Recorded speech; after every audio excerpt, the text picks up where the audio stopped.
Hey guys, तो हम रसशास्त्र एवं भैषज कल्पना के सेकंड पेपर का टॉपिक पढ़ रहे हैं जो कि है सिंगल ड्रग। इसके अंदर हमने पढ़ा है अब तक अभ्रक भस्म पढ़ लिया है, स्वर्णमाछिक भस्म पढ़ लिया है, स्वर्ण भस्म पढ़ लिया है, रजत भस्म हो गया है हमारा, लौह भस्म हो गया, ताम्र भस्म हो गया। आज हम पढ़ेंगे वंग भस्म। तो स्टार्ट करते हैं।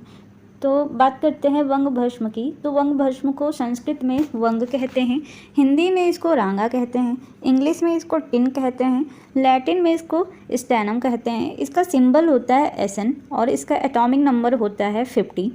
इसका एटॉमिक वेट जो होता है वो 118.70 होता है। स्पेसिफिक ग्रेविटी इसका 7.3 होता है।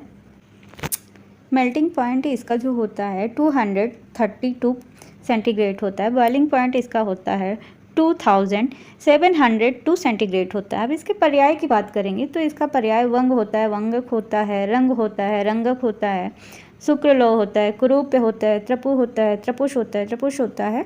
उत्पत्ति की बात करें तो वंग की उत्पत्ति इंद्रदेव के शुक्र से बताई गई है।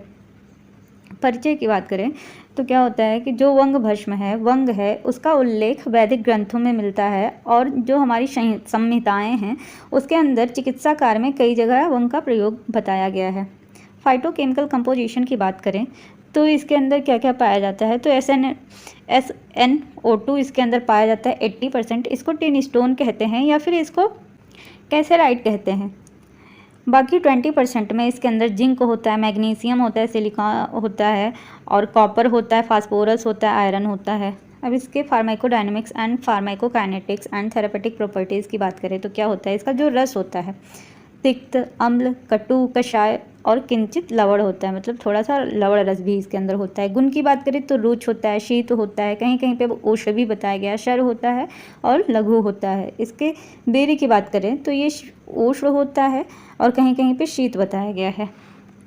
दोष प्रभाव की बात करें तो ये कफ और पित्त का शमन करने वाला होता है और इष्टत वात को बढ़ाने वाला होता है, वात प्रकोपक होता है। कर्म की बात करें तो ये क्या होता है, चक्षुष्य होता है, रसायन होता है, बाजीकर होता है, रुचिकर होता है, बल्य होता है, दीपन पाचन करने वाला होता है, मेदोहर होता है, कृमिघ्न होता है आदि इसके कर्म होते हैं। मेनली ये कहाँ पे वर्क करता है तो यूरिनरी सिस्टम पे वर्क करता है। इसका इफेक्ट किस ऑर्गन पे होता है तो ओवरी हो गया, यूटेरस हो गया, जेनाइटल पार्ट हो गया, किडनी में हो गया, एड्रिनल ग्लैंड आदि में इसका इफेक्ट देखने को मिलता है। फिर इसका इफेक्ट जो होता है यूरिनरी डिसऑर्डर में देखने को मिलता है, डाइजेस्टिव डिसऑर्डर में देखने को मिलता है, जिसकी इम्यूनिटी वीक होती है वहाँ पे इसका वर्क देखने को मिलता है। रिप्रोडक्टिव सिस्टम से रिलेटेड जो डिसऑर्डर होते हैं वहाँ पे देखने को मिलता है। बोन रिलेटेड जो भी कंडीशंस होती हैं वहाँ पे देखने को मिलता है। लीवर डिसऑर्डर में देखने को मिलता है इसका इफेक्ट। व्याधि प्रभाव की बात करते हैं तो क्या क्या होता है, कहाँ कहाँ इसका इफेक्ट होता है तो प्रमेह में, कृमि रोग हो गया, पांडु मेदो रोग में हो गया, कफज रोग हो गया, विष रोग हो गया, वात व्याधि, उदर रोग, गुल्म, इन सब जगहों पे इसका देखने को मिलेगा इफेक्ट। एनाल्जेसिक इफेक्ट देता है ये, एंटी अर्थराइटिक इफेक्ट देता है, बैक्टीरियल इफेक्ट देता है, एंटी इन्फ्लामेटरी इफेक्ट देता है, एंटीऑक्सीडेंट इफेक्ट देता है। अब इसके अवस्थानुसार यूजेस की बात करते हैं तो क्या होता है, वंग भस्म जो होती है वो पर्सन टू पर्सन वेरी करती है। इसको हम कैसे देंगे तो इसका जो डोज होता है वो डिपेंड करता है एज के ऊपर, बॉडी स्ट्रेंथ के ऊपर, सीवियरिटी के ऊपर, पेशेंट की कंडीशन के ऊपर इसका डोज इफेक्ट करता है, डिपेंड करता है। चिल्ड्रन में इसका डोज जो होता है हम देंगे 30 से 60 mg देंगे। एडल्ट में इसका डोज देंगे 125 से 250 mg। मात्रा की बात करते हैं तो 1 से 2 रत्ती देंगे, मतलब कि 125 से 250 mg। अनुपान की बात करें तो शहद हो गया, घी हो गया, दूध, मलाई, मक्खन ये सब हो गया। और रोग अनुसार जो वानस्पतिक स्वरस, चूर्ण और क्वाथ इन सब का हम प्रयोग करेंगे। जैसे अगर ब्रेन से रिलेटेड कोई डिजीज़ है तो उसमें ब्रह्मी, शंखपुष्पी इसका स्वरस देंगे। लीवर से रिलेटेड डिजीज़ है तो उसमें पुनर्नवा, अपमार का स्वरस देंगे, स्वरस के साथ चूर्ण देंगे, भस्म देंगे।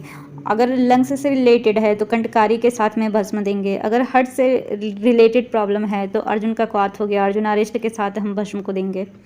पथ्य अपथ्य की बात करें तो जितने भी गर्म चीज़ें होती हैं, तली भुनी चीज़ें होती हैं, मिर्च मसाला, इन सबको हमें अवॉइड करना है, ये सब अपथ्य है। पथ्य की बात करें तो जो भी रोग के अनुसार आहार विहार होते हैं उसका हमें ग्रहण करना है। सेवन काल की बात करें तो वंस लेना है, हमें दिन में 1 बार लेना है या दिन में 2 बार लेना है। बिफोर या फिर आफ्टर मील लेना है, मतलब प्राभक्त लेना है या फिर अधोभक्त लेना है। काल मर्यादा की बात करें तो जितना पुराना भस्म होगा उतना ही अच्छा माना गया है आयुर्वेद में।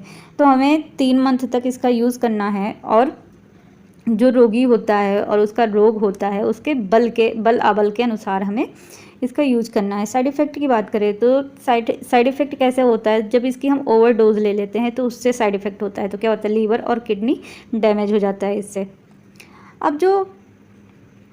अब बात करते हैं अशुद्ध, अपक्व, अविधि सेवनजन्य व्याधियों की। तो क्या होता है, जो भस्म होता है जब उसको हम अशुद्ध या फिर अपक्व अवस्था में ग्रहण करते हैं तो उसके सेवन से क्या होता है कि शरीर की जो शोभा होती है वो नष्ट हो जाती है और शरीर के अंदर कुष्ठ, गुल्म, प्रमेह, हृदय रोग, शूल ये सब रोग उत्पन्न हो जाते हैं और जितने भी रक्त विकार हैं, रक्त विकार जन्य रोग होते हैं वो सब उत्पन्न हो जाते हैं। और जो अशुद्ध अपक्व भस्म होता है वो विष के समान होता है, विष तुल्य होता है।